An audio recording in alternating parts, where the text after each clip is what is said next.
Yang pertama, kita coba di brainstorming dulu, coba digali dulu cara berpikir kita supaya benar menempatkan Al-Quran itu sebagai mukjizat, bukan sekedar kita bacaan. Ini bedanya nanti dengan bacaan-bacaan biasa dan juga dengan kitab-kitab suci sebelumnya.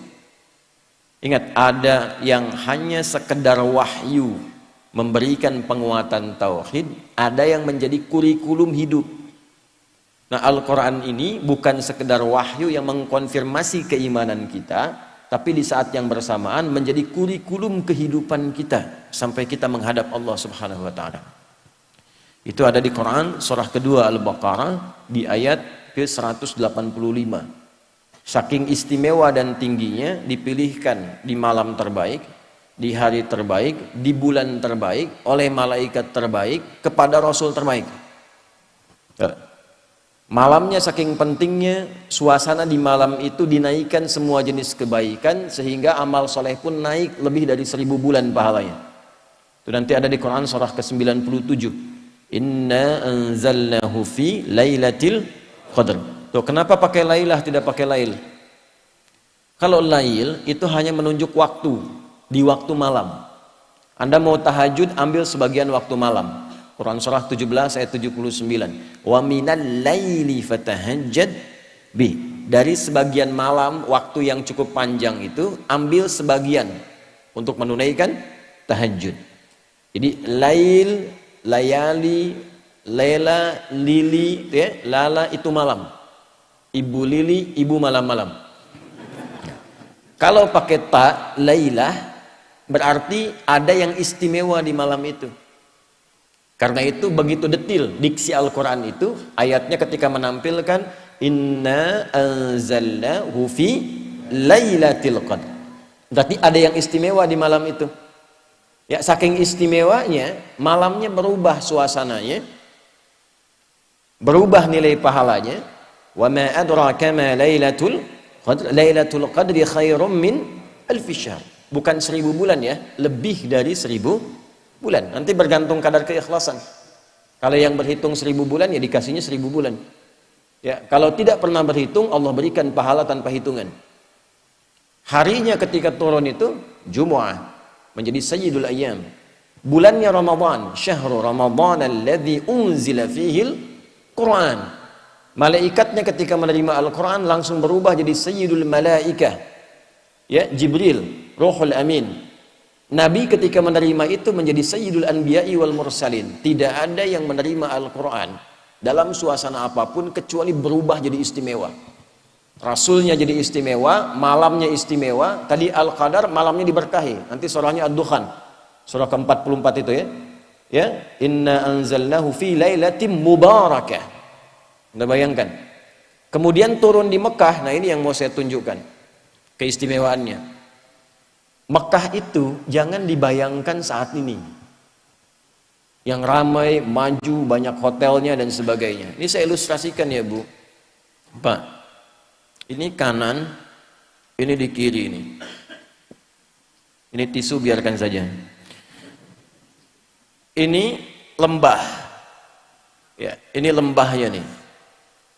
Lembah ini kalau kita membaca dari segi sejarah, peta-peta masa lalu, itu tidak akan pernah keluar dari keterangan Al-Quran. Biwadin ghairi dhi zara'in inda baitikal muharram. Tanahnya tandus, batuannya pekat, tumbuhan jarang tumbuh. Terisolasi keadaannya. Di situ ada yang mulia. Kalaulah tidak ada kemuliaan Al-Bait, Baitullah, kalau nggak ada Ka'bah ini selesai. Diliputi oleh padang pasir, Sahara yang luas. Ini diapit oleh dua kekuatan besar. Di sini ada Romawi dengan imperiumnya. Ya, saking dahsyatnya Romawi, kalau Bapak Ibu nanti ada sempat waktu mengunjungi, itu terbentang Mediterania, ada laut besar Mediterania dari Italia ke Libya, Tunisia sampai ke Turki itu sampai sekarang arsitektur bangunannya peninggalan Romawi masih ada. Saya pernah cukup lama di Tripoli di Libya.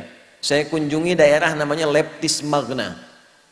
Itu sampai sekarang kolosiumnya, beberapa bangunannya, pondasinya masih ada sampai sekarang. untuk menunjukkan betapa dahsyatnya kekuatan Romawi masa itu. Punya peradaban, punya kekuatan. Samping kirinya Persia, Pak. Punya kekaisaran. Ini kan Al-Manar, ya, sifatnya kan manarah. Manarah itu apa? Menara. Menara itu apa? Itu dulu puncak salah satu nilai spiritual tertinggi Persia. Karena ketika mereka mau menyembah, menempatkan api di atas menara.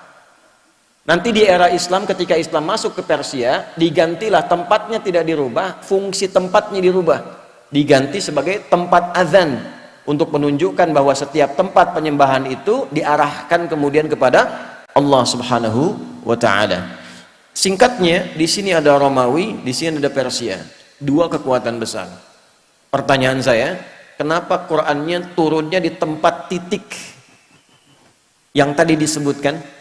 Yang tandus, yang peradaban belum muncul, yang penduduknya sebagian besar pada masa itu banyak yang berbuat kriminal, pemabuk banyak. Ini sering saya informasikan, pemabuk zaman itu yang pemula itu 5 kali sehari, Ustaz. Yang pemula loh, bayangkan yang profesional itu. Kalau ada pencuri, pembegal, itu nggak nanggung, sekampung begal semua. Gifar itu kan kampung begal. Gifar itu kampung begal. Tokohnya Jundub bin Junadah. Jundub bin Junadah itu pemimpin para begal di kampung begal. Ya, nanti kelak masuk Islam, memperkenalkan diri, saya dari kampung begal dulunya. Maka ditambah al di depannya, ujungnya i, Al-Ghifari. Ya, jadi kalau ada yang namanya Al-Ghifari, kampung begal gitu dulu. Tapi nanti ada nilainya, belum selesai, baru setengah, jangan pulang dulu. Belum selesai. Kalau ada zina, zinanya khatam, semua jenis zina dikerjakan. Anda bayangkan tuh. Ya, membunuh itu sudah biasa. Tokoh-tokohnya dikenang sepanjang zaman itu. Kenang sepanjang zaman. Itu landscape-nya itu begitu. Ya, keadaan masyarakatnya demikian. Nah, Quran itu kenapa nggak turun di Romawi? Kenapa tidak turun di Persia? Kok turunnya di tempat itu yang terlihatnya tidak ideal? Maka Allah ingin menunjukkan keistimewaan Al-Quran dan keagungan dia, yang bisa merubah tempat yang paling nadir dengan maksiat menjadi khairu ummah. Orangnya berubah jadi orang terbaik di zamannya, tempatnya berubah jadi paling makmur yang melintasi zaman. Dan untuk menutup klaim di kemudian hari, pantas Islam pernah maju turunnya di Romawi. Untuk menghilangkan klaim di kesempatan yang lain, pantas Islam itu hebat turunnya di Persia. Tapi ketika diturunkan di tempat yang paling rendah, belum ada peradaban, belum ada kemajuan, maka Allah ingin membungkam siapapun yang menyangkal keistimewaan Al-Quran. Dibuktikan di setiap zaman, Quran diturunkan di titik yang paling rendah di muka bumi, masyarakatnya paling kontroversial, maksiatnya paling banyak, bisa dirubah oleh Quran dengan satu kilatan yang luar biasa, menjadi manusia terbaik yang dikenang sepanjang zaman. Dan itu dulu orang berubah itu dengan ayat-ayat pendek, Pak, Bu. Ibu kenal Bilal bin Rabah? Ayo, kenal di mana itu? Atau ya, Bilal itu kan hafalnya baru Al-Ikhlas coba. Tapi kekuatan Al-Ikhlas itu bisa menajamkan hatinya, pikirannya, dan memberi kekuatan pada fisiknya. Diseret oleh tuannya ke tanah lapang yang luas, dalam suasana panas yang tidak biasa. Saya ilustrasikan ya, panas di kita ini masih ada uapnya. Jadi kalau panas kita keluar keringat. Di Timur Tengah itu uapnya tipis, kalau betul-betul panas bisa hilang uap. Kalau hilang uap bukan keringat, itu langsung berubah jadi hitam. Karena uapnya tipis. Jadi kalau Anda simpan kerupuk, kalau di sini mengkerut, di sana terbakar. Ya. Dipanaskan batu, disimpan di dadanya, dalam suasana panas dicambuk, dikatakan irtad. Jawabannya apa? Ahad. Irtad, ahad. Irtad, ahad. Ya, kamu murtad, ahad. Enggak, Tuhan saya esa, qul huwallahu ahad. Itu kalimat satu kata di surat Al-Ikhlas menajamkan hatinya, menguatkan pikirannya, memberikan semangat luar biasa pada fisiknya. Dan datang anugerah Allah. Umar itu cuma 2 huruf berubahnya. Siapa Umar sebelum masuk Islam tuh? Anda paham semua, baca sirahnya, baca sejarahnya. Jangan dilihat Umar sekedar setelah masuk Islamnya, lihat perubahannya. Bagaimana Al-Quran merubah pribadi seseorang menjadi istimewa. Itu kedahsyatan Al-Quran. Umar kan dulu luar biasa sebelum masuk Islam, bahkan berkeinginan membunuh Nabi kan. Di perjalanan yang sangat luar biasa, sebelumnya Nabi doakan diantara dua Umar kan, memohon pada Allah kebaikan. Di perjalanan hanya mendapatkan informasi saudarinya masuk Islam. Saat sampai ke tempatnya hanya terdengar dua kalimat dulu tuh, Toha. Anda bayangkan, Toha itu menajamkan sanubarinya, merasakan frekuensi getaran yang tinggi, itu memperlemah semangat buruknya, tiba-tiba tergetar dan berubah jadi baik. Cuman dengan Toha jadi mulia. Anda sudah Al-Kahfi, sudah Yasin, sudah Baqarahan tuh, belum bisa berubah juga. Nah ini faktornya apa?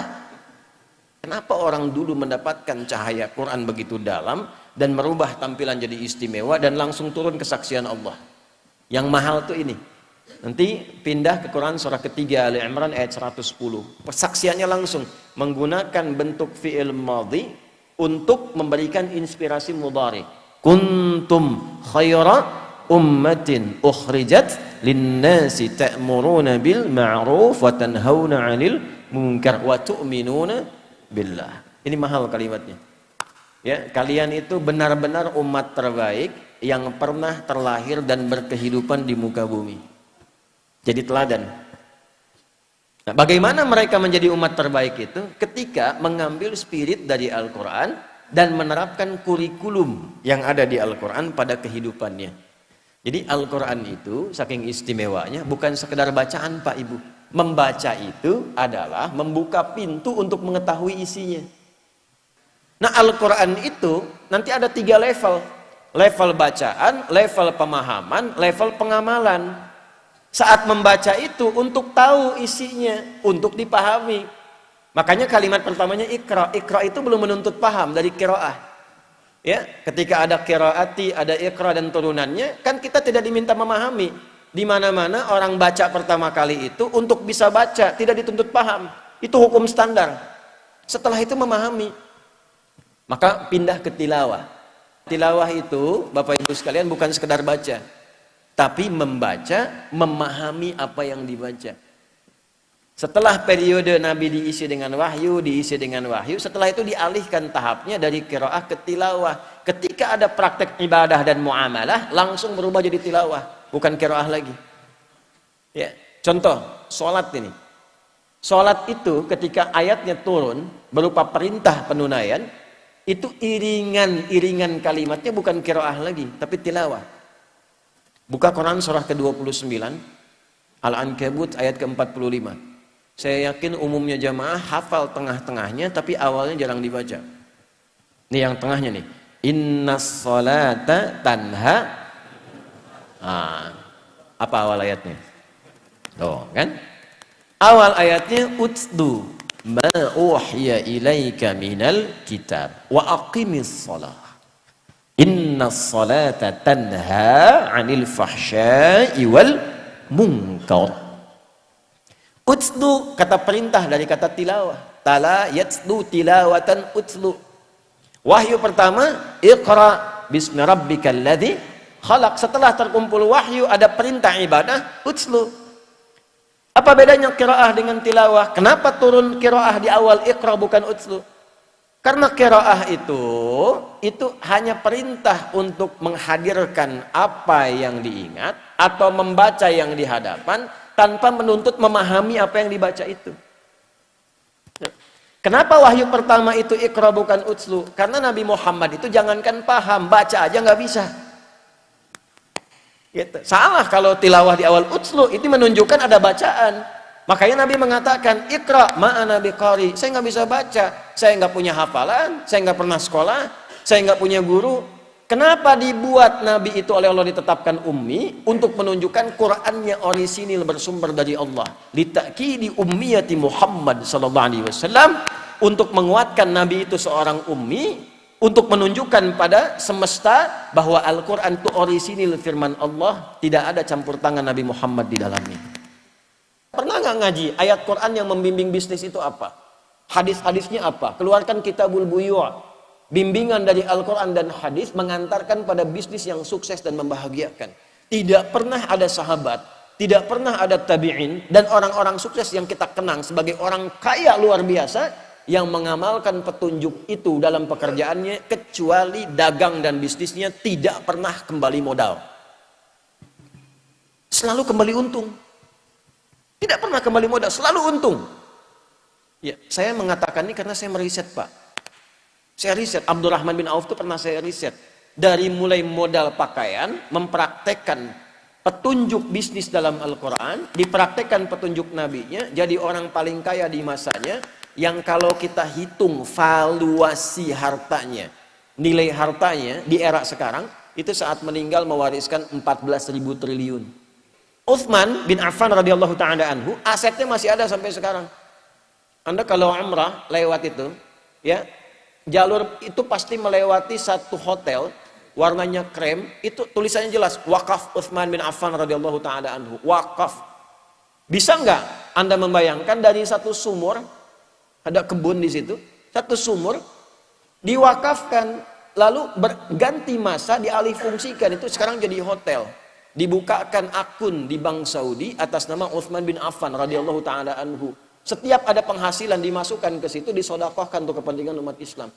Orangnya sudah wafat 15 abad yang lalu, nggak ada orangnya, akunnya ada. Kita orangnya ada, akunnya nggak ada.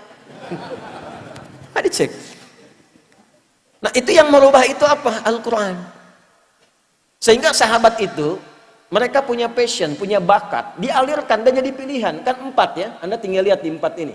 1 kedudukan, ilmu yang kedua, 3 harta, yang keempat tenaga. Anda mau pilih yang mana? Tentukan salah satu. Tentukan salah satu dari 4 ini. Ya, di kedudukan silakan. Ya, dari yang paling tinggi misalnya dari presiden, jadi gubernur, jadi wali kota sampai ke bawahnya terus gitu. Nanti lihat belajar pedomannya bagaimana jadi pemimpin yang baik, turunkan. Maka di situ kita punya tokohnya, ada Abu Bakar, ada Umar dan turunan-turunannya, sejahtera. Setiap di copy paste di generasi setelahnya makmur. Karena memang tidak dibatasi di waktu tertentu. Silahkan Anda cek. Di era Umar bin Abdul Aziz kan bukan eranya sahabat. Hebat juga, luar biasa juga. Sampai masa keemasan dibawa. Terbalik ketika Qur'annya ditinggalkan, malas ngajinya, hadisnya jauh, selesai. Jatuh. Silahkan cek dalam sejarah. Masa-masa keemasan orang-orang Islam pada masa itu ketika dekat dengan Al-Quran. Ulamanya masih didengar, dijaga, diamalkan, ilmuwan makin banyak, sampai ke Andalusia, sampai di Iberia, sampai Mensibwa, sampai disebutkannya peradaban Islam di Spanyol, peradaban Islam di Portugal, peradaban Islam di A, B, C, dan sebagainya. Kapan? Ketika dekat dengan Al-Quran. Ketika Qurannya mulai jauh, mulai sibuk dengan dunia, jatuh. Nah ini yang mau saya tekankan di bagian yang pertama. Ilmu silahkan, kita punya tokohnya. Ada Ali bin Abi Thalib, ada sahabat Abu Hurairah radhiyallahu ta'ala anhuma jami'an. Ya. Kemudian di babnya apa lagi? Harta, ada Utsman bin Affan, Abdurrahman bin Auf, ada Talhah dan sebagainya. Bab tenaga siapa? Ada Bilal bin Rabah. Apa Bilal pernah dikenal sebagai crazy rich di zaman Nabi? Tidak. Bagawan pengetahuan? Tidak. Punya kedudukan? Tidak. Apa pekerjaannya? Adzan. Tapi pernah nggak Anda mendengar begini? Bilal cemburu pada hartanya Utsman. Pernah? Tidak. Bilal cemburu pada ilmunya Ali. Pernah? Tidak. Kenapa? Karena mereka sudah memutuskan pilihan. Saya memilih yang ini sebagai bekal pulang kepada Allah. Jadi nggak ada cemburu pada yang lain karena punya jalan hidup. Saya memilih adzan. Kenapa? Karena saat adzan Allahu Akbar, Allahu Akbar. Begitu selesai Nabi komen, aku mendengar suara tapak kaki Bilal itu di taman surga. Dan dari teriakannya itu dipanjangkan lehernya. Kata kiasan. Maksudnya diberikan keutamaan dari suara adzannya. Bilal begitu dengar, adzan aja saya udah ke surga. Ngapain saya capek kayak Utsman itu kan? Makanya beliau pilih itu. Jadi kebanggaan. Anda bayangkan. Setelah Nabi meninggal, itu dikejar-kejar, dicari Pak. Bilal ada di mana? Sembunyi mempertahankan passionnya. Sembunyi, ditawari ketua Mahkamah Agung. Tuh. Anda bayangkan? Itu kan penawarannya tinggi, itu hakim agung tertinggi, ditawarin, ngumpet di pedalaman. Akhirnya karena nggak bisa, bagaimana dirayunya? Azan aja deh. Baru mau datang. Jadi, tapi begitu sampai asyhadu anna Muhammad Rasulullah, pingsan. Karena membayangkan kenangan bersama Nabi, membayangkan keutamaan. Ini balik lagi. Jadi kebanggaan. Rizki kan sudah teratur. Asal Anda bergerak, Allah kirimkan. Profesi itu kan cuma perbedaan dalam mencarinya saja. Yang dosen, yang arsitek, yang dokter, itu cuma perbedaan dalam mencarinya. Kuota rizkinya teratur. Walladzi qaddara fahada. Telah ditetapkan, diberi petunjuk, tinggal ikhtiar, rizki dapat. Jadi biasa-biasa saja. Orang dulu tuh biasa-biasa saja, menganggap Abdurrahman bin Auf biasa-biasa saja. Kata Nabi, ya, ini kalimat yang sangat viral ini. Kalimat sangat viral. Beliau itu tidak khawatir dengan orang Islam yang kaya, karena kaya itu biasa saja. Yang khawatir itu yang tak mampu memanage kekayaannya. Jadi biasa-biasa saja, tidak usah berlebihan. Sama saja dengan yang ngambil tenaga, dengan yang ngambil ilmu, dengan yang ngambil kedudukan. Yang membedakan cara memanage, cara mengolahnya. Kalau kita punya fikihnya jadi kebanggaan. Oh, Bapak cuma adzan? Iya. Saya punya sanad ke Bilal bin Rabah. Bacakan hadisnya. Dan itu kan jadi kebanggaan tersendiri. Fikihnya ada, jalannya ada. Nah, ini yang ingin saya tekankan dari nilai-nilai Al-Quran.